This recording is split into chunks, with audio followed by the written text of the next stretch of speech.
Hey, what's happening? What's poppin', everybody? Your boy is back on YouTube. I haven't uploaded in a while. Like it must have been like almost a month, I think. I've been like playing Mons regularly, but I didn't feel like uploading, even though I've been doing pretty well, to say the least. But I either didn't have the time or didn't feel like it. Like the summer hit us hard here in Germany, and I was like um, out of my house for like most of the time. I'm always chilling with friends and stuff like that, and I just didn't feel like uploading shit. But yeah, meanwhile, my UPC season has been going on, and I got a treat for you today. I will upload my week 2 to week 5 battles, actually, which I already had, but didn't didn't upload yet. And yeah, we'll upload obviously my NPL preseason soon. NPL week 1 is gonna start next week, so I will upload that. IDM, we just finished the draft, so I will upload the draft recap. So I will return to YouTube on a like regular basis again. So that should be fun. I think. I hope I still have some subscribers left that watch my videos. We'll see. But anyway, right now I feel like uploading, so why not just upload my week 2 to 5 battles? And yeah, so I started the season 1-0, I think, with the with a big win in week 1, like 4-0 or 5-0 or something, versus my buddy Nova. And yeah, after that um, we had a bunch of fun matchups. Not gonna lie, I feel like I had to match up in almost every single one of these games. Besides maybe my week 5 match, but even that was pretty decent. So yeah, you're in for some treats. So I think we should hop right into it. My goal definitely was to like make playoffs in this league, get off to a good start, like start at least 2-0, 3-0, maybe 4-0, maybe 5-0 even. Obviously, I never want to lose. And my goal, obviously, in the end, is to make playoffs and probably get a first round bye. Like that would be hype, because first round byes get you one step closer to a championship without having to do anything for that. So yeah, week 2 we are facing a guy named Davin, I think, or Devon. I don't know how you pronounce his name. He has a pretty interesting team, but his team, if you look at it, his High Dragon counter is pretty much the X button. So we're gonna abuse that with a nice Life of Hydra with dual step, taunted roost. Pretty fat, but also kind of speedy to outrun shit like Meloetta, I think. No, I'm not outrunning Meloetta, I'm outrunning shit like Volcanion. Yeah, I think I have enough speed for a modest Volcanion, I would say. I'm not sure if I outrun Timid, but anyway, we got a Scarf card, we got some Rocks Hippo, some Rocks Metagross. I won't do a Rocks because this team really doesn't like Rocks up. And if I pressure Mandibuzz, Hydreigon, um, and Katana can put in more work. This is like a Carmine Diancie with Earth Power and Moonblast and I think Power Gem. I'm not sure. But at +1, it pretty much bobs every single one of his mons after Mew puts in some work. Mew's a Super Fang, Taunt Roost, Roost set the Zazel special. So like once Mew got a Super Fang off on the likes of Aggron and Necrozma as well as Meloetta, Diancie just wins, which is pretty nice. Looking at my opponent's team, he doesn't have a mon that outspeeds Diancie unless this is Relics on Meloetta, so that's pretty fair. But anyway, looking at this matchup, Hydreigon just goes in, so I decide to lead off with it. And my opponent leads with Gorgas, so I got a free Dark Pulse. I don't feel like taunting it because I expect him to switch on and want to get damage off on something. But he trick rooms up. He has Spadef Gorgas. Otherwise, this would have bopped. This Hydreigon would have bopped the Gorgas, but this is max max HP, max Spadef. Goes for the Willow on the next turn. Doesn't really matter. Yes, the residual damage with the life up and the burn can be annoying, but I can roost up on pretty much every single mon on the squad. Um, I go for the roost here on the Willow because I want to see if he has the explosion. Because like Trick Room explosion into something like the slow specs Meloetta could be annoying, but um, yeah, like I'm not letting my Hydra get weakened for no reason. But here it looks like that he doesn't have the explosion. Goes for the seed bombs. I just finished. No, I just go for the taunt here. Still trying to like prevent him from doing some weird stuff. But yeah, I just want to burn these Trick Room turns, then click Dark Pulse on the turn on which the Trick Room expires. Here I go for the Roost again.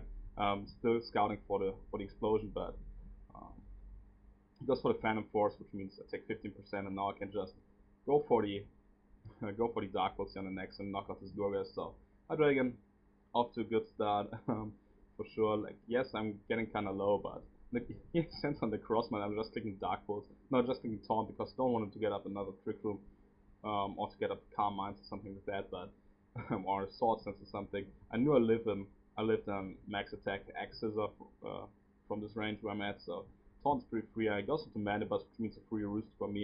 If he has U-turn, he does like 25. He just has default play, that's 13. I can fire off some nice Dragon Pulses here. So he goes into Aggron. He hasn't Mega Evolved yet, so this Dragon Pulse does a lot. Actually revealing that he is not no Spadef Aggron, and I know that the next Dark Pulse will knock it out considering this Aggron has no Spadef, so Hydreigon claiming its second kill, and yeah, this will be like kind of a theme in this match. Goes out into Volcanion, I can just roost up here because I live any Specs hit besides an HP Ice or a Focus Blast, and he goes into Mandibus. I can taunt this again.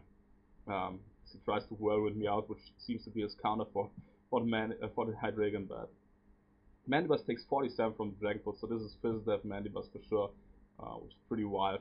He's not even leftovers, which is cool. He can only hit me with the foul plants. He's like just in a terrible spot. Like at this point, I know I'm winning this game for sure. Like there's no reason why I would ever lose this game, but I'm playing for the 6-0 here, you know it. Definitely want to get my differential up because Omega, who is in my division, did fairly well in week 1 and week 2, I think. So I want to bob stuff. Sex Hydreigon here onto Dragon Pulses, and now he brings in the Crossma again. I go for the Dark Pulse with 73 as he goes for the Trick Room again. I don't know if he can do anything, so I roost up, I think. Knocks off my life up. Like, that is actually really good for me that he knocks off my life up. Yes, maybe I can't 2-hit KO an Assault Vest Meloetta, but I don't take the residual by clicking Dark Pulse every time, and I still 2-hit KO the Necrozma here. As well as 2-hit KO on the Mandibus because that's at like what 53% with the Dragon Pulse, so fairly clean for me. I can roost up again, I think. No, I go for Dark Pulse. He goes to the Meloetta, and this is an Assault Vest Meloetta Ice. Like this damage definitely Assault Vest, I'm pretty sure. But here I go into my Mew because I don't want him to like have the random Focus Blast and knock me out. Hydreigon is still useful versus the Crossma and the Mandibus, and I can like just chill here with Mew as he goes for the Relic Song. I think I go for knockoff. Oh, it actually was like a Spadef Mellow but with Expert Bell, so good to know. Yeah, like this game has been like it was like I don't even know when I played it, but at least like 3 weeks ago, so I don't remember everything. But anyway, I can go into my Katana now, predicting him to go for like a normal type attack or whatever. I want to like I didn't expect him to go for the close combat pretty much, so I just felt like just going into card and go for the game because I can knock it out with the Smart Strike here, and if he goes into Mandibus, that's 2 KOs, and I can just wrap up this game. Go for the Smart Strike as see 2 KO from the range where Mandibus was at. Take the Rocky Helmet, but that doesn't matter. Now I get my Beast Boost, and this game is pretty much over. I knock out the Crossman, knockout Meloetta, and that's GG, it's Aki. So we start off after 4-0 or 5-0 in the first week, we get a 6-0 in the second week, so that's pretty nice. So let's hop into week 3 versus Garchomp the God. He goes by that on Twitter or on Discord, and he has a fairly threatening squad. He has a Heracross, which can fuck up my team, but I'm like kind of prepped for it. He has a Mega Absol, which can be super annoying, but obviously I got the Acelgar, I got the Talonflame to outspeed, I got the Diancie, which can always take it unless it's Iron Tail, and then he has to win a Speed Tie. Oh, no, not a Speed Tie. That was faster, but yeah, but like I can easily scout for that and maybe get a Flame Body Burn off with Talon. He has a Hoop Bound, which is not a threat because I have Hydra, I have Acelgar, I have U-turn on Talon. Ditto can be annoying, but not really because of because can only have 5 PP on the moves it locks himself into. Doublade is an unmon versus me. I don't know why I brought it unless you like want to wall Diancie, but max special attack Diancie actually pops Spadef Doublade like easily after a spike. So I don't know. Delphog's not really a threat, as you see. Like Hydreigon checks it fairly well. I get a bunch of outspeeds, so not a big deal. But anyway, I I have to play careful around the squad because he's very setup heavy, and if I like lose my Talonflame, I could lose to um, Scarf Moxie Heracross. So I gotta be mindful of that for sure. So I don't even know what I led off with. I think I led off with Talonflame here, so leads Absol. No, I lead off with Diancie. I think I clicked Protect on the Mega Evolution. Yeah, because I like. Oh yeah, I noticed that he didn't bring a Rocker, but I want to see if he has the Iron Tail or if he wants to stay in. But the way he switched out, I felt like, oh yeah, he's probably not Iron Tail, because otherwise he would have just clicked it. But anyway, I go for the Protect here, get the clean Mega off, which is nice. Now I can go into my Talon. It's a designated counter to this thing, and yeah, I can just, he goes for the Shadow Sneak, but I can just Willow it. It's 44 with the Sneak. This is max HP Talon, you know it. So that's pretty clean. I go for the Roost, yes, it goes Delphox. Go for the U-turn, gets a nice 20% off, as I can go into Mew, which is a Spadef variant, but yes, the Carmine. Goes for the Side Shock, does absolutely nothing. I don't know why he didn't click Fire Blast. Maybe he expected me to double into a little more on the Scar, but I got the knockoff tag. This is a three attack Mew with knockoff, Ice Beam, and I think Psychic or something. But anyway, get off the get off the knockoff here, and I pretty much get rid of the Delphox. But here I kind of make a misplay. I go into my Talonflame, forgetting that he is in Blaze. If he was a Blaze set, I figured it could have been a magician set, sorry, but yeah, I didn't consider Blaze, and he does 57 with the Flamethrower, and I'm like, oh yeah, fuck, that was stupid. But anyway, I can just click Brave Bird and knock it out, and get rid of the Delphox, which is clean. Absol comes in, I can easily roost off the damage here. If he goes for the knockoff, it's fine, doesn't really matter. He goes for the knockoff, knocks off my Shardy Berry. I still get the Flame Body Burn. Absol Sprite actually looking pretty hot. But I go for the Roost against these Sucker Punches. He was like, I think, a little mad that he got the burn on the Flame Body, but like that's why I run it to prevent physical attackers from going crazy. So yeah, I can just go for the U-turn, do 50, and go out into my Alo, because Alo beats it even if he's Swordsman. So I can just, I think I click Wish here. I see actually crits me through the burn and through the no, not for anything, but through the burn, which is annoying. But anyway, it goes for the Play Rough here, predicting my Hydra. But I can just click Protect on this turn to let him die to the burn. But he brings in Hooper, and I don't want this thing to get up a free sub versus Alo, or like a free setup in any form. So I decide to go into my Hydra. Hydra is a Chopper Berry variant. It's guaranteed to live any one hit, even like a Specs Focus Blast. I live it easily. Take less than 50 from it, so it's fairly cool. Goes for the Power Punch actually, so this is like another setup user. He seems to love setup, my man, but here I just go for the U-turn. I see reveals a Tanga Berry, which is a smart bring. My opinion. I go into my Selga. He missed a Gang Shot. That would have knocked me out for sure, but I didn't really need a Selga at all in Smash, so I decided to sack it. But now I don't have to sack it, which is clean, and I can just click the spikes here, predicting him to want to preserve the Hooper. I definitely want to get Chip on the Hera and the Doublade and the Ditto on the switch in for sure. So that's why I get up a spike here. I get up another spike here. So he goes for the Iron Head.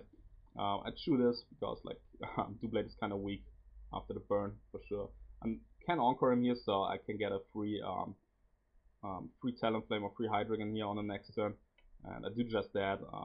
He's Encored into Iron Head. I can Dark Pulse, knock him out, still be at 65%, and pretty much force him into Ditto or Heracross. Good thing about Ditto is he can't touch me. I got U-turn, Draco Meteor, and Dark Pulse alongside the Roost here, but I don't predict him to lock himself into Draco Meteor because that gives my Diancie a free setup and a free win. So I predict him to click the U-turn here, and I definitely want to have the slow U-turn. So I decided to click the U-turn. If he goes for Draco, that means Diancie guaranteed wins, which is pretty clean. So I felt like U-turn here was my overall best play, but he puts a double, which is actually perfect for me because I killed a Hooper on the switch, and I don't know, he probably predicted my Mew or something to come in case I predicted the Draco Meteor or something. But I go to my Diancie here as he brings in Heracross. He is Scarf. I definitely should should have scouted for that. I don't know why I didn't, but I decided to just try to knock it out. Um, because like had I scouted for it, I could have just gone into my Talonflame, and the way I wanted to play this endgame and the way I did not play this endgame was to like make sure that Ditto can never sweep me, even if it's not a Scarf variant. But this Ditto actually reveals to be not Scarf, and if he, the only mon that I don't really have a great check check to on my check for on my team is the Diancie, and if he goes Ditto and copies the Diancie, I'm in a bad spot. So he goes into Ditto, takes the chip, which is nice, but he actually gets into Diancie. He has the quick claw as I go for the protect scouting for the earth power. So I'm like, yeah, I can go for the earth power now and try to get the window with speed type, but he wins it for sure. Obviously, preventing me from going 6-0. I go into Mew, scout the damage. I know it's not a 2-hit KO on me, but I have to get to a nice amount of health where I can chew 2 hits. He goes for the Stealth Rock here, which is fine play because that gets rid of my Cell, gets rid of my Talonflame. But here I can just go for the Psyshock twice and get rid of this Diancie. Unless he crits me at this, this game is over and he doesn't crit me, I can go for the Psyshock, still knock him out through the special attack drop, and this is gonna be the game. So kind of scary in the late game with the Ditto. I didn't really want it to lock himself into, or to copy itself into Diancie, but what can you do? Anyway, Diancie, Hydreigon, and Talonflame all putting in the finals of work here, and we are 3-0 and like plus don't limit plus 15 I think after 3 weeks, so pretty good start. And now we head into another divisional matchup versus my boy Omega Jolteon, very solid player for sure. He's like in a bunch of leagues. He's kind of a league whore, but he's a cool guy, very nice kid and a very solid player. So I had to come up with a hot build, but also a build that I like wouldn't bring the same again in a playoff matchup. So I came up with some fun stuff. I'm not gonna reveal everything because not everything I had to show, but this is a Diancie with substitute, 3 attacks. This is Spike Squillfish, I would say. Carmine Patompas Mew, some sort of Hydra, and I forgot what kind of Metagross it was actually. So no idea. Katana, standard Katana, obviously, just clicking attacks, shit like that. But I actually can't remember the Metagross set, which is kind of wild. But he has a very threatening squad. He has like the Mega Garchomp.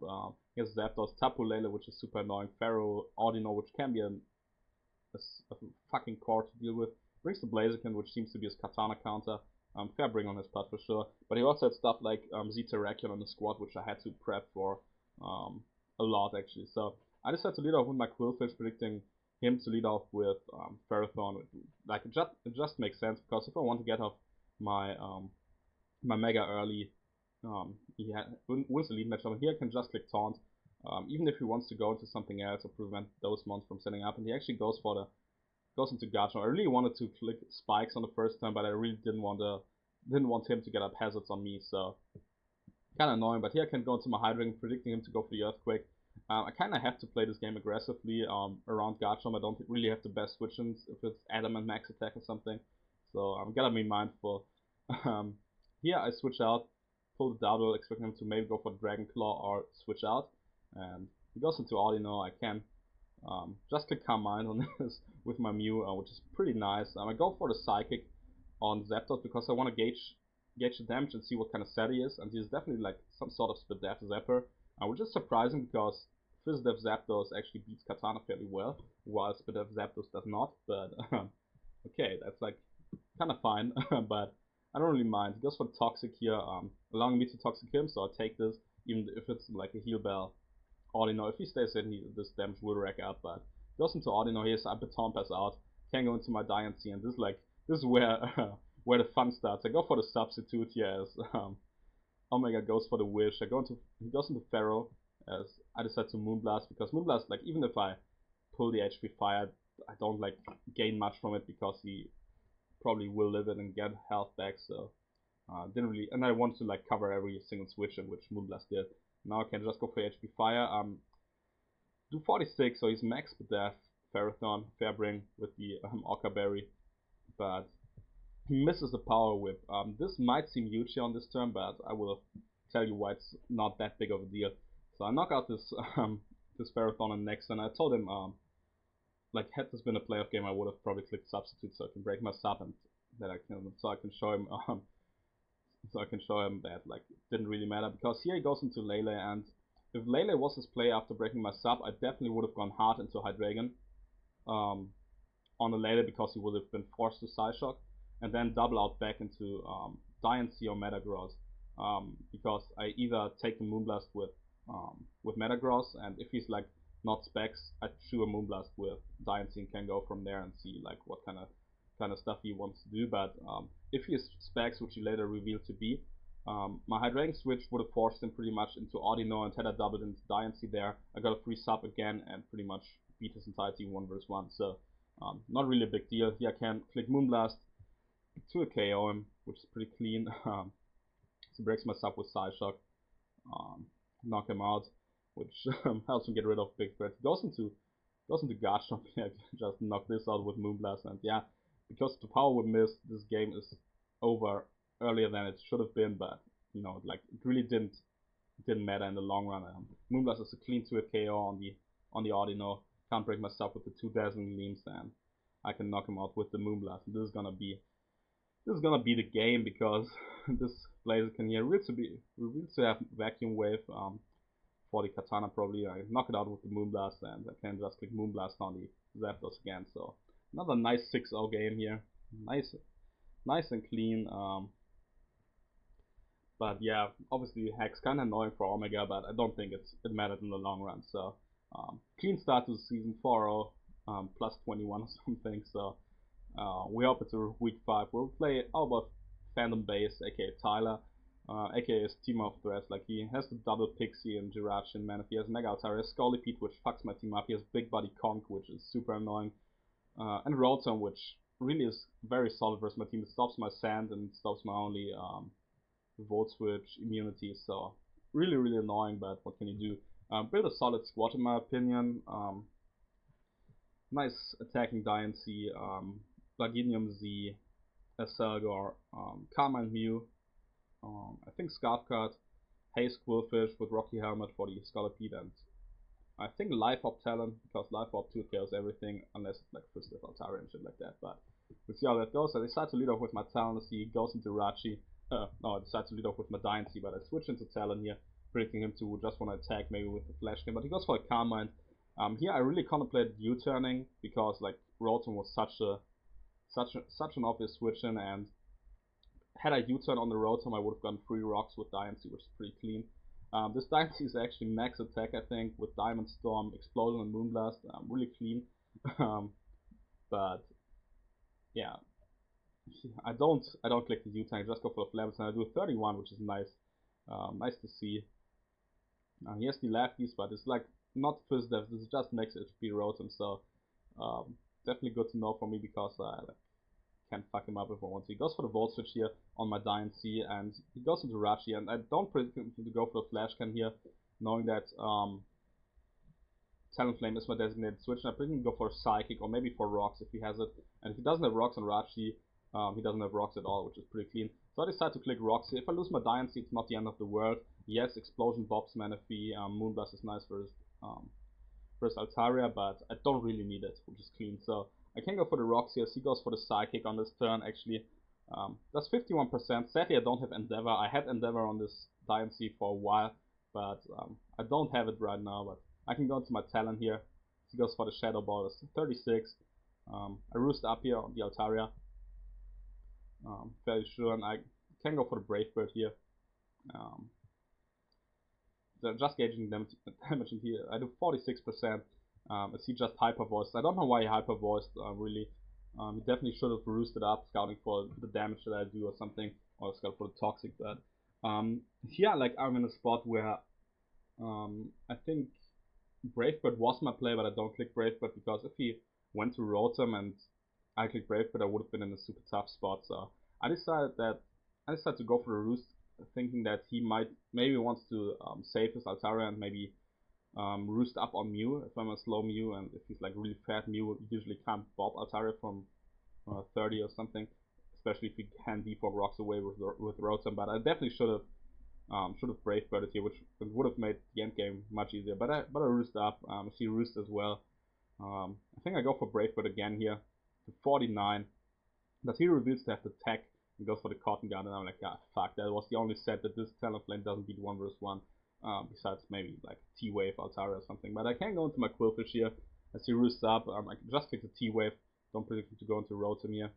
I think I put Thunder Wave and then click Haze on the next turn to get rid of his, his boost. But he goes for the Heal Bell, but Heal Bell is really not a big deal because you can always click T-Wave on every single turn.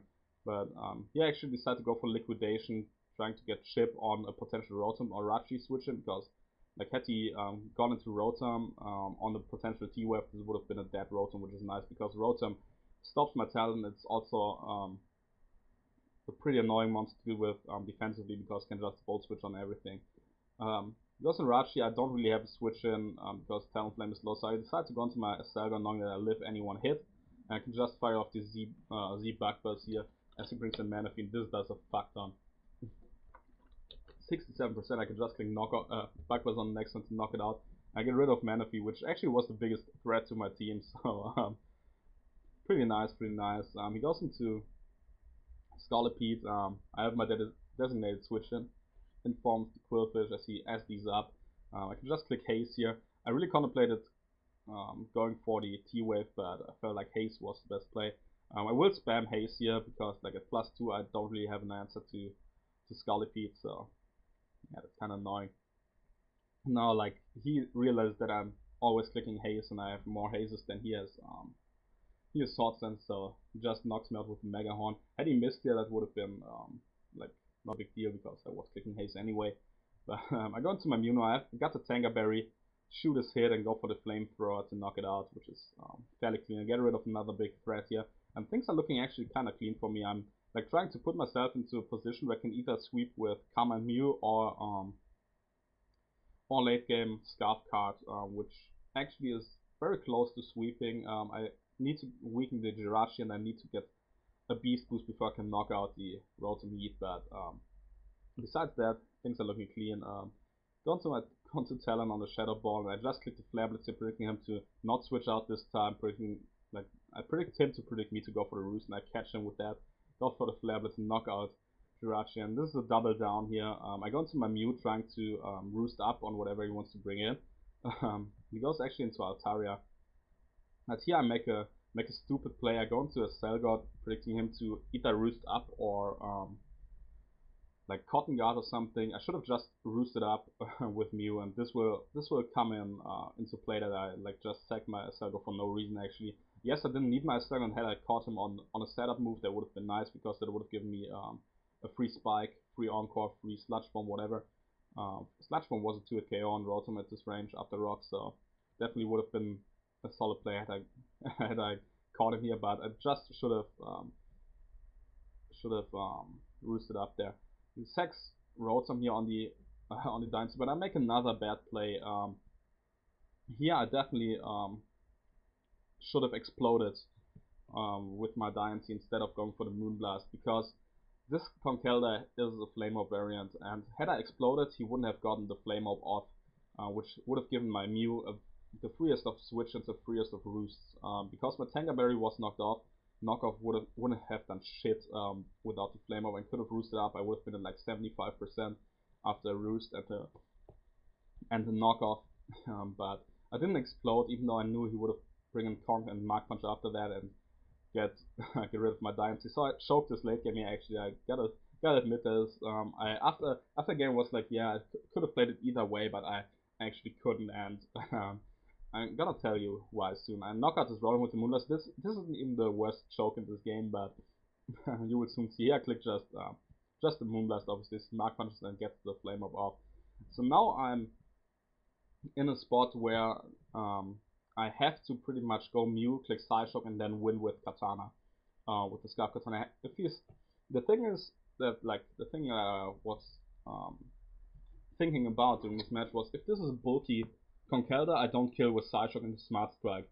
I would kill with Leaf Blade into Psyshock though, and Mew probably 1v1s the Altaria because of Calm Mind and like Roost and shit like that, and I might even be faster than Altaria. But if he's offensive, my play was 100% going for the side shock and then sweep with smart strike, which would have been a guaranteed sweep. Side shock doing like 60 or 58 to conquer the, and smart strike after that, knocking it out and knocking out the Altaria. Um, what I also should have done is go Mew and softball stall a little, but I calced the Flame Orb knockoff with my berry on, so it told me knockoff would do like 87, so I knew like, oh yeah, I can't really roost up on this. But like had I just gone for the into Mew and click side shock, I would have won the game because this is a speedy Conkeldurr, not a lot of HP, and the only set that makes sense versus me because he wants to outspeed shit like Metagross, shit like Alomomola, obviously to really pressure them and beat them 1 versus 1. But I didn't really consider it. I don't know why. Very very stupid on my part, and I actually go into cards hoping he would mark punch me as I like go for the Leaf Blade and then like have the game won with Mew, but that's actually not what happened.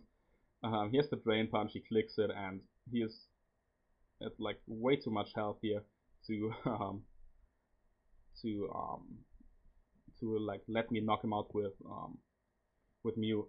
I calculated the Facade does around like does up to 61% or up to 62% to my Mew, and I can actually live it, but I decided to like just go for the side shock. I knew I'd choke the game away. I could have gambled a little on me getting low rolls on the Facade and him like taking 2 more or 3 more rounds of burn and then try to win the Altera. But I just wasn't sharp in this end game. He can knock me out with the Conkeldurr. So definitely a choke on my end. But anyway, that's a loss that I take lightly. With sometimes like after the 6th start, I was like, yeah, I'm easily going undefeated. But sometimes we need to remind ourselves that winning a Mont isn't easy and that you always should stay focused, even though you think you have the game won and you think you like you get every you win every game easily, but that was not the case. And yeah, we dropped to 4-1, but still like probably top team in the league. I would say maybe top 2 or top 3 team. Mm, I don't really know, but definitely a very very solid start to the season. So yeah, that's week 1 to 5 or week 2 to 5 actually. We like on a solid spot. We were able to make this a 32-minute video, so that's kind of clean. I hope you guys enjoy these chill post narrations. I like didn't really go too much in depth on my team building and shit like that, but that was because I had to make up for so many weeks and just like show you guys the footage and go over my thought process. And some of these games, like the first game where I won 6-0 and the second 6-0 that I got, they weren't really worth uploading on their own and going too much in depth because some factors like Hydreigon just winning and the power would miss just like took away from the games or like how enjoyable they were. So um, I hope you guys understand that, and I hope you guys still enjoyed. So thank you guys for watching. Let me know what you think in the comments. Make fun of my choke here in this game for sure, and I'll catch you in the next video. See ya.